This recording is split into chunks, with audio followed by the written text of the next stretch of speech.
December 1963, a couple of weeks after Kennedy was assassinated, November 22nd, 1963 in Dallas, we had this particular incident, and this is a U.S. Marine. His name is Roy Baker. We have this gentleman's name. Page 152, case 2.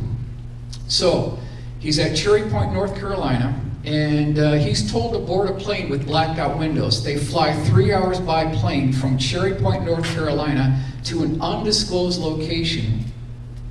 And this is the map that shows you where they began the trip. And when he got there, they open up these hangar doors and he sees this thing. It's propped up on scaffolding. They built a catwalk around this thing. It was 40 feet in diameter. It was 15 feet tall. It had approximately 9 elliptically shaped opaque windows wrapped around the outer circumference of the craft. And then again, you can see these red dots on the craft itself, and then also here on the seams that were so fully integrated into the craft itself, you couldn't even see they were there. These red dots are the attempted points of entry with a diamond tip drill bit. So this is the second time that we've heard of this. We'll move on to the full color rendering by Joseph Wraith to give you a good idea of what this thing looked like. This is what the outer skin looked like. It had this polished chrome aluminum exterior. Now, there are 3 attempts to get in this thing. Number 1, they use a diamond tip drill bit. That failed. After that was done, they used an acetylene cutting torch. That didn't work. The final attempt was a laser, and that didn't work either. Now, this is an original sketch by Roy Baker.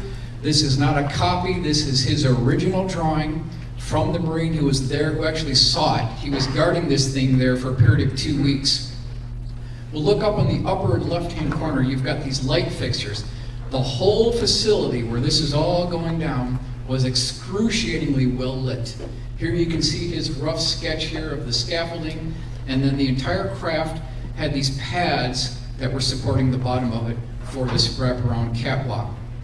This is an original drawing by Michael Johnstone. He interviewed Roy Baker back in 1986, and this is his little bit refined drawing. Now, if you look over to the left-hand corner of this sketch here of the craft, there was a 1-inch lip between the exterior of the craft and the exterior of these opaque windows. He definitely mentioned that there was this lip there that you could feel with your hand. Here's the cleaned up AutoCAD drawing that shows you what this thing looked like as it was propped up on the scaffolding, about 5 feet. You could walk under this thing, and you could walk completely around this craft to give you a really good look at what this thing looks like. Also, I've got the detail view here that shows you this 1-inch lip that was identified by Roy Baker. Full color rendering, give a good idea if we were there back in 1963 December, what it may have looked like, just to give a visual aid here. Now, this was by John McNeil. This was our first attempt to get this illustrated. This particular Marine, his job was to guard it for 2 weeks, and he was told to frisk anyone who went into the facility. So that was his mandate. Now you'll notice here that there is a white circle painted on the floor directly below this craft itself. His job was to shoot to kill anyone who tried to breach that particular white circle. Now, I want to take you through a walkthrough of this facility as though we were a fly on the wall. And I want to take you through this chain link fence, and we're going to penetrate this facility. So now we've got through the fence, we're going to walk through this here as though no one knows we're there. We're the invisible person now. Now we can see the scene coming into view. We've got the guards there. There were some spooks in suits. They were there as well. We've got the catwalk. We've got military MPs with rifles, machine guns guarding the facility. We've got the white lab coat technicians that all had color-coded badges. We'll talk about the color-coded badges here. Now we've got a 45-degree look-down view showing you what this looked like from the perspective of a little bit high, maybe about a 45-degree look-down, and this white painted circle on the door is clearly in view now. Now the last day that he was there, he said that they were moving this thing up and out of this location. They were putting this on an 18-wheeler tractor trailer lowboard, and they were moving it to the next location. So you can see one way that they keep these programs classified is, number one, they compartmentalize this information. Number two, They move these assets from one location to the next, so no one person knows the whole story. That's one good reason why it's been kept under wraps for all these years. Now, this is the framing work that they articulated around the craft, and then they started draping a tarp over this framework that you can see here. We're partially tarped now, and we'll move on to the fully tarped situation. This is what it looked like as they were getting ready to move out.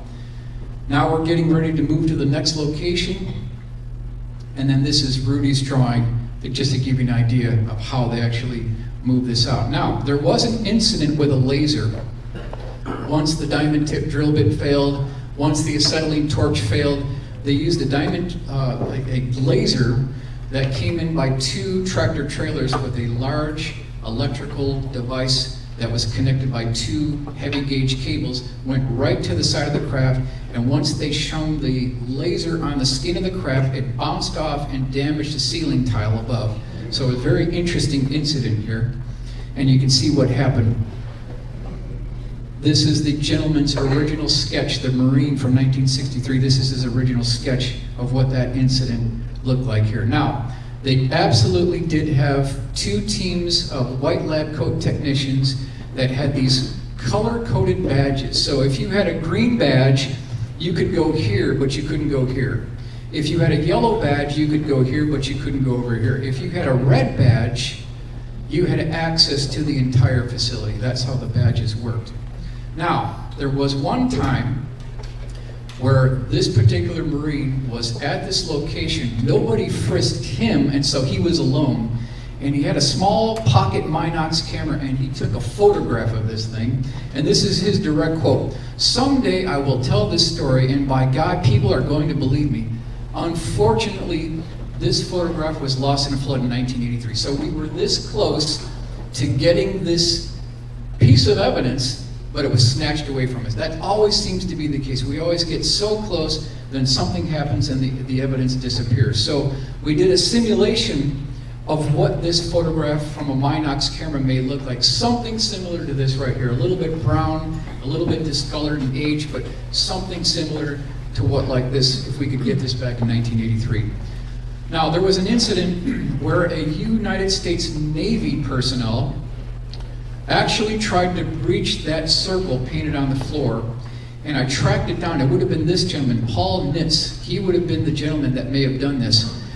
He probably had an inside knowledge of this, but not to the point where he could get into that interior circle. So there was an incident involving, we believe, this gentleman right here. Now, 4-star General Melvin F. McNichol, Base Commander, Tinker Air Force Base.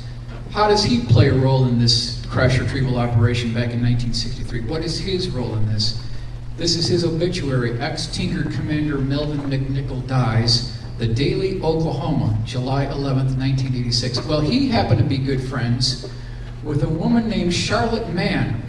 She was intimately involved in the 1941 April Cape Girardeau crash retrieval operation, actually held a particular photograph that's of interest. And so they started talking, and she turns to the general and says, "General, you know, we've been friends for all these years. We have this mutual interest in UFOs, and you've never told me anything. Are you still my friend?"